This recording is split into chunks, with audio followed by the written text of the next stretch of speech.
आप सभी को नमस्कार। आप देख रहे हैं आपका अपना YouTube चैनल टीचर L2। आज के सेशन में हम कक्षा 8 के हिंदी विषय के आधार रेखा मूल्यांकन भाग 2 को हल करेंगे। पहला प्रश्न है, सरल शब्द का विलोम शब्द है। सरल का विलोम शब्द कठिन होता है। एक व एक से अधिक की संख्या का बोध करवाने वाले शब्दों को वचन कहते हैं। प्रश्न संख्या 3, नीचे दिए गए वाक्यों का शुद्ध रूप लिखिए। रोहित अपने घर गया, तुम दोनों कहाँ गई। प्रश्न संख्या 4, नीचे लिखे शब्दों का प्रयोग करते हुए वाक्य में प्रयोग कीजिए जोर जोर से।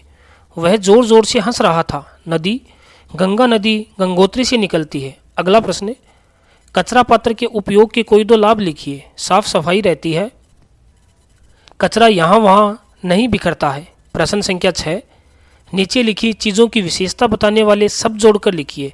एक तरफ हमें शब्द दिए गए हैं, खालिस्तान में किसी विशेषण का प्रयोग करना है, जैसे कि समोसे गर्मा गर्म, पेड़ हरा भरा, चिंटी छोटी चिंटी, राष्ट्रीय झंडा।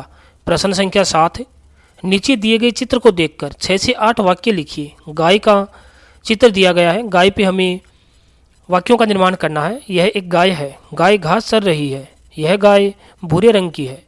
भारत में गाय को माता माना जाता है। गाय का दूध सुपाच्य होता है। गाय के गोबर से खाद बनती है। गाय के दूध से घी व दही बनता है। अगला प्रश्न है, नीचे दी गई कविता को पढ़िए और 8 से 11 तक के प्रश्नों का उत्तर दीजिए। कविता है, आसमान ने ओढ़ी चादर, नीली नीली इसकी चादर, सांझ पड़े यह लाल हुई, रात पड़ी तो काली चादर। आसमान ने ओढ़ी चादर, नीली नीली इसकी चादर, रात पड़ी तो पोल खुली थी, फटी हुई थी सारी चादर, जगह जगह पर छेद थे, इसमें चलनी सी छेदीली चादर, छेद सभी जब बने थे तारे, चमकी थी ये काली चादर।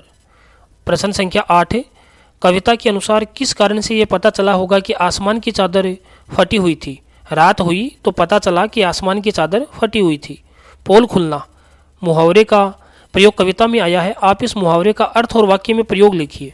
पोल खुलना, जिसका अर्थ होता है रहस्य प्रकट होना। अध्यापक के आते ही बच्चे की पोल खुल गई। प्रश्न संख्या 10, सांझ शाम होने पर आसमान की चादर लाल क्यों हो जाती है। जब धूल और छोटे कण उच्च दबाव के कारण वायुमंडल में फंस जाते हैं तो आसमान लाल दिखाई देता है। प्रश्न संख्या 11, कविता का उपयुक्त शीर्षक होगा आसमान की चादर। अगला प्रश्न है, यह धरती भी एक खूब बड़ी गुल्लक है। मिट्टी की बनी उस गुल्लक में प्रकृति वर्षा के मौसम में खूब पानी भरती है। ऐसे में हमें रुपए से भी कई गुना कीमती इस वर्षा जल को बड़ी गुल्लक में जमा कर लेना चाहिए।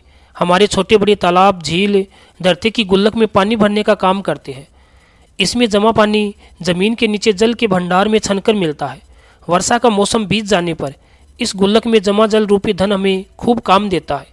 प्रश्न संख्या 12, विशाल गुल्लक किसे कहा गया है। धरती को विशाल गुल्लक कहा गया है। बरसात का पानी जमीन में किस प्रकार मिल जाता है।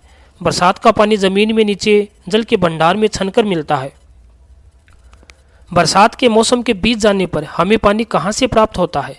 धरती पर पानी तालाबों झरनों नदियों आदि में जमा हो जाता है जो हमें मिलता है। अंतिम प्रश्न है, बरसात के जल को हम किस किस प्रकार सहेज सकते हैं। बरसात के जल को कुई बावड़ी कुंड टांका आदि में सहेज सकते हैं। आप सभी का बहुत बहुत धन्यवाद।